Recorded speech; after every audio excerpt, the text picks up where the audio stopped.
বিএনপির লোকজন সংঘর্ষভাবে ধর্ষণ করে।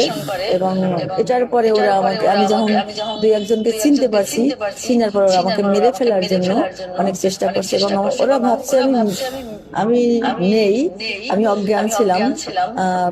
তারপরে ওরা আমাকে এভাবে প্রায় 3 ঘন্টার মতো আমার বাসায় ছিল।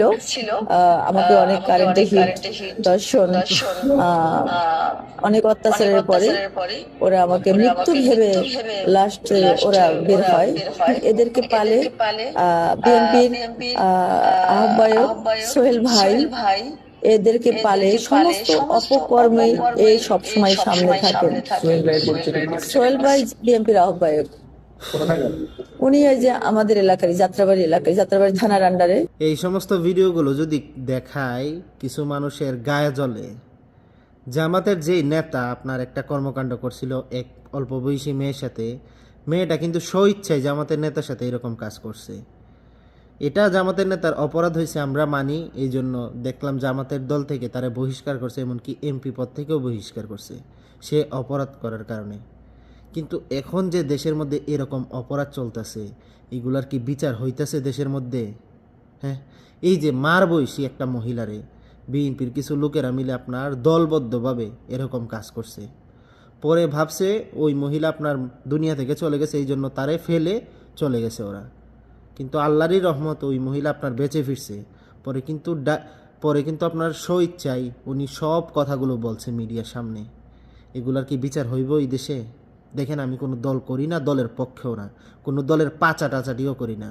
আমার ঘরে যদি একবেলা খাবার না থাকে, কোনো দলের নেতা এসে খাবার দিব না। আমার খাবার আমার নিজের যোগাইতে হইব। কিন্তু কোনো অপরাধীর আমি পক্ষে না, সে যেই দলেরই কর্মী হোক না কেন। এই যে মার বয়সী একটা মহিলার সাথে যে এরকম কর্মকাণ্ডগুলো করলো, তাদেরকে কি আমাদের দেশের আইন শৃঙ্খলা বাহিনী গ্রেফতার করতে পারবে? এমনকি তাদেরকে কি সর্বোচ্চ শাস্তি দিতে পারবে? আমাদের দেশে তো অপরাধীর বিচারও হয় না। যারা প্রকৃত অপরাধী, যারা প্রকৃত দোষী, তাদের তো বিচারও হয় না আমাদের দেশের মধ্যে। এই যে কয়দিন আগে যে রামিসা হত্যা মামলার বিষয়টা, এখন পর্যন্ত কিন্তু আপনার রায় কিন্তু হয়েছে, কিন্তু কার্যকর হয় নাই।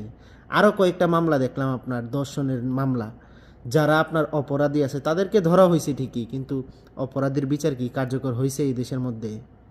আমাদের দেশে অপরাধ হয় ঠিক আছে, কিন্তু অনেক অপরাধী পুলিশের হাতে গ্রেফতারও হয়, কিন্তু তাদের বিচার কার্যকর হয় না। এই হচ্ছে কি আমাদের দেশের অবস্থা। আমাদের দেশের মধ্যে যদি অপরাধীদের বিচার কার্যকর হতো, আমাদের দেশ থেকে আস্তে আস্তে অপরাধ কমে যেত।